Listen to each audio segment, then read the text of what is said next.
Magandang umaga, narito ang weather update sa araw ng Lunes, May 25, 2026. Trough ng low pressure area pa rin ang nakakapekto sa Palawan at sa Mindanao.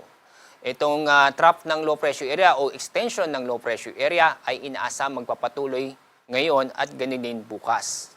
Yung low pressure area ay nasa labas pa rin ng ating Philippine Area of Responsibility at napakalayo sa ating bansa. Nasa layong more than 1,500 kilometers silangan ng Mindanao. Patuloy po natin itong babantayan at may posibilidad na ito'y maging bagyo. At sa ating lagay ng panahon, patuloy pa rin na maganda at maliwalas ang panahon sa Luzon. Inaasahan pa rin ang mainit at alinsangan nito lalo na sa tanghali at sa hapon. Kaya mataas ang temperaturang matatala sa Metro Manila na aabot ng 35 degrees Celsius. Mas mataas naman sa Tuguegarao na aabot ng 37 degrees Celsius. Kahit na mainit at malinsangan na panahon ang ating mararanasan, may tsansa pa rin ng mga localized thunderstorm nang kung saan magbibigay ito ng mga biglaang buhos na ulan sa hapon o sa gabi. Dako tayo sa lalaming bahagi ng ating bansa. Dahil sa trough ng low pressure area, itong Palawan at itong buong Mindanao, makakaranas ng maulap ang kalangitan na may mga kalat-kalat na pag-ulan at thunderstorm. Kaya sa mga kababae po natin sa Palawan at Mindanao, makakaranas pa ng medyo o maibsan ang init na panahon.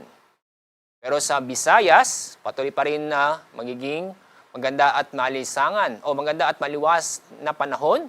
Inaasahan pa rin natin ang alinsangan nito, lalo na nasa tanghali at sa hapon. Pero may tsansa pa rin po ng mga localized thunderstorm sa bandang hapon o sa gabi. Kahapon, mataas po ang heat index po natin sa Dagupan City na umabot ng 48 degrees Celsius. Sa Metro Manila, umabot ng 41 hanggang 43 degrees Celsius.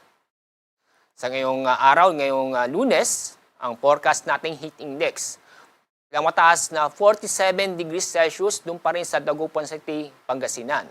Sa Metro Manila, inaasahan po natin na 41 hanggang 43 degrees Celsius. Tapos tayong gale warning, isabihin na wala tayong inaasang matataas na alon. Ang lagay po ng ating karagatan ay magiging banayad hanggang sa katamtaman nito. Pero paalala sa mga kababayan po natin na mag-ingat pa rin dahil sa mga pag-uulan na ating maranasan ngayong araw, lalo na sa Palawan at sa Mindanao, dahil pa rin sa trough ng low pressure area.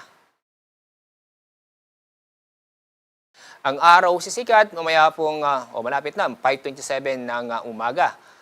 Ang araw lulubog sa ganap na 6:20 ng hapon. Yan ang ating weather update mula sa Pag-asa. Ako po si Alzar D. Aurelio.